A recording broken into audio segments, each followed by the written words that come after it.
Firstly, you need to open up the bottom panel to access the PCB.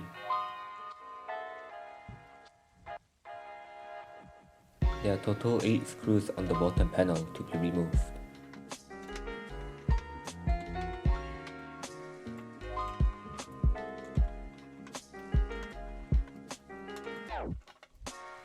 After removing the screws, gently lift up the bottom panel.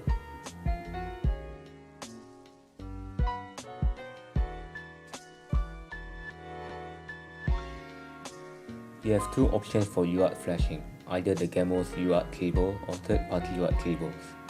Keep in mind that these two require different flashing methods. Before you start off, you need to remove the glue on the chip 1 connector. The connector that comes preoccupied is the connector for chip 1. I will start off with Gamos UART cable. Open the device manager on desktop and plug in your cable.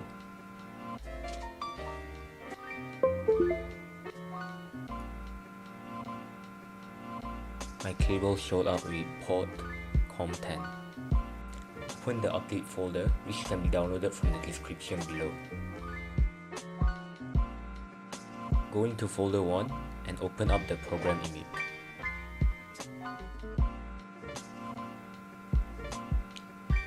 Select your port, baud rate, and select your file for chip 1 and click on bootload. Now connect the cable to the first port. Wait for the program to finish flashing.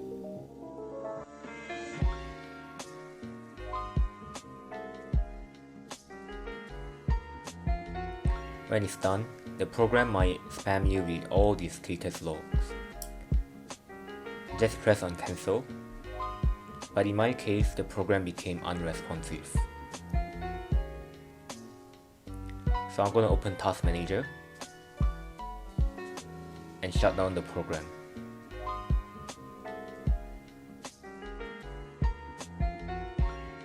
Now, let's get ready to flash the second chip. Select the same port and the baud rate, and now select the second file and click on bootload. Connect your cable to the second port.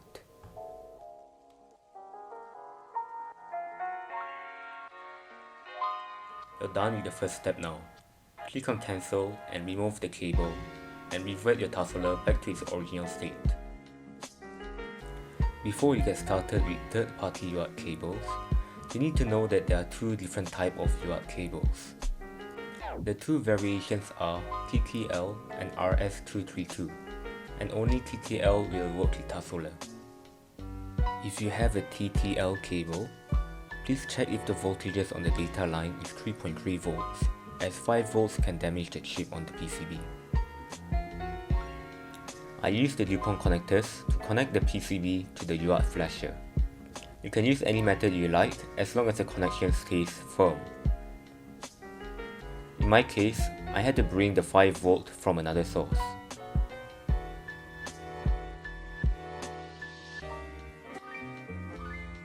Before you get started, be sure to remove the cable and the 5 volts. Now get onto your desktop and open Device Manager.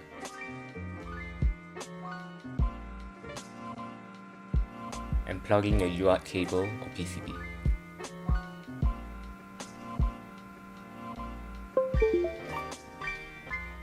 My flasher showed up on port COM10.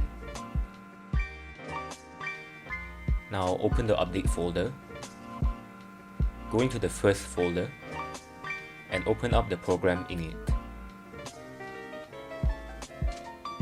Select your port and your baud rate and select the file for the chip 1 and click on bootload. Your cables must be plugged in first, with the 5 volts going in last. The program should start flashing after that.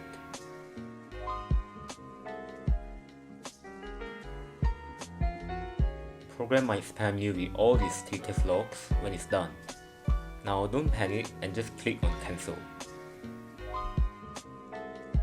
You can remove the 5V and the other cables from the PCB now. Let's flash the second chip now. Click on browse and select the second file. And click on bootload. Now connect the cable and plug in the 5V last to the second port. The program should start flashing after that. When you're done, click on cancel. And you can remove your cable now and revert your Tasoller back to its original state.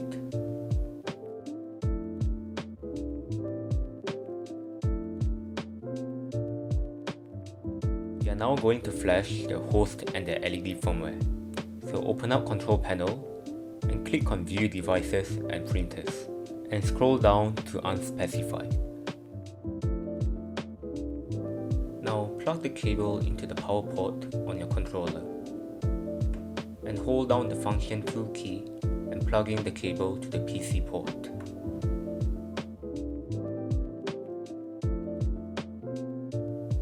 A device named Host MCU should appear in the list.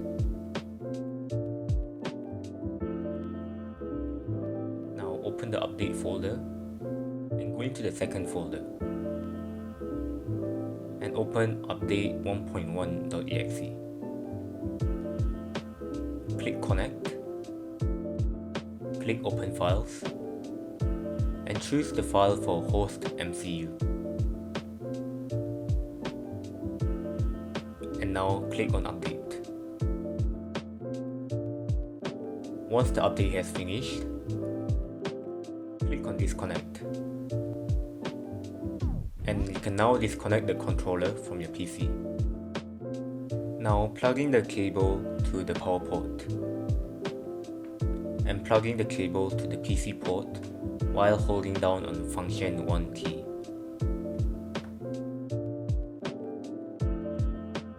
Now the device name LED MCU should show up on the list of unspecified devices.